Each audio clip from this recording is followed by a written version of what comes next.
ٹھاٹھے مارتے سمندر کے لہروں میں گرا ایک چھوٹا سا جزیرہ،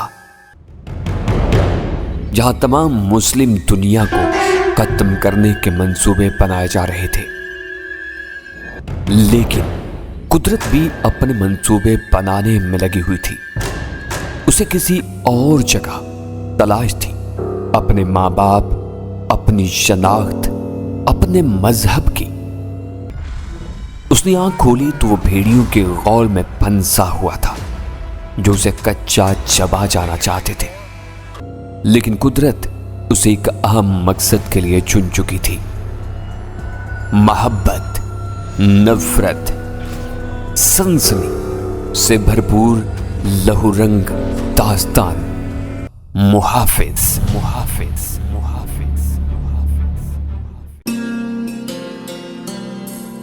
میں نے جانگری کے بازو کا زخم کا معائنہ کیا۔ گولی گوشت پھاڑتی ہوئی نکل گئی تھی۔ میں نے کپڑا پھاڑ کر پٹی زخم پر لپیٹی۔ بس سب نکل چلو، اس سے پہلے کہ وہ دوبارہ کھیل لیں۔ جائیں کہاں؟ جانگری نے حسرت سے چاروں طرف دیکھا۔ کہیں نہ کہیں تو جائیں گے، اب بیٹھو مت، چلنے کی کرو۔ بادل نخواستہ جانگری اٹھا اور فوراً ہی گر گیا، کیونکہ چند گولیاں اس کے سر سے محض چند انچ کے فاصلے سے گزری۔ مروا دیا، وہ چلایا۔ میں نے جوابی فائر کیا۔ اس کے ساتھ ہی 3 اطراف سے ہم پر فائرنگ کی جانے لگی۔ میں نے مایوسی سے سر ہلایا۔ وہ مہلت جس میں ہم فرار ہو سکتے تھے جانگری کو تلاش کرنے میں ضائع ہو گئی تھی، اور اب کوئی معجزہ ہی ہمیں مرنے سے بچا سکتا تھا۔ فائرنگ کا انداز بتا رہا تھا کہ ہمیں مکمل طور پر گھیر لیا گیا تھا اور فرار کی کوئی راہ باقی نہیں رہی تھی۔ جانگری نے اچانک یاد دلایا، سیٹلائٹ فون تو میں جنوبی افریقی فوج کے کرنل بوگارڈ کو کال کروں گا۔ یہ کون ہے اور تم اسے کیسے جانتے ہو؟ یہ سوال و جواب بعد میں کرنا، ابھی مسئلہ جان بچانے کا ہے۔ اس علاقے میں اکثر جنوبی افریقہ کے آرمی ہیلی کاپٹر گشت کرتے رہتے ہیں، ممکن ہے ان میں سے کوئی ہماری مدد کو آ جائے۔ اگرچہ مجھے یقین نہیں تھا کہ جانگری کسی ایسے شخص کو کال کرے گا، ممکن تھا کہ وہ اپنی تنظیم کے کسی بڑے کو کال کرتے۔ بہرحال اس وقت جان پر بنی تھی اور جان بچانے کے لیے سب کرنا پڑتا ہے۔ میں نے اسے سیٹلائٹ فون دے دیا اور اس سے نمبر ملانے میں وہ مصروف ہو گیا۔ یہ بات قابل غور تھی کہ جنوبی افریقی فوج کے کسی کرنل بوگارڈ سے اس کے ایسے تعلقات تھے کہ اس کا نمبر بھی جانگری کے علم میں تھا۔ مگر اس وقت میں غور و خوض کرنے کے بجائے اپنی ساری توجہ گھریلوں پر مرکوز کیے ہوئے تھا۔ وہ بے خبری میں نزدیک نہ آ جائیں، جہاں سے ہم کڑے میں ہونے کے باوجود ان کی زد پر آ جائیں۔ کرنل بوگارڈ، میں جانگری بول رہا ہوں، جانگری نے چلا کر کہا۔ فائرنگ کے شور میں اسے چلا کر ہی بات کرنا پڑی، پھر وہ چیخ کر اسے اپنی بپتا سنانے لگا۔ اس نے کرنل بوگارڈ سے مدد کی درخواست کی تھی، پھر اس نے سیٹلائٹ فون کے GPS پر اپنی پوزیشن دے کر کرنل بوگارڈ کو اس سے آگاہ کیا۔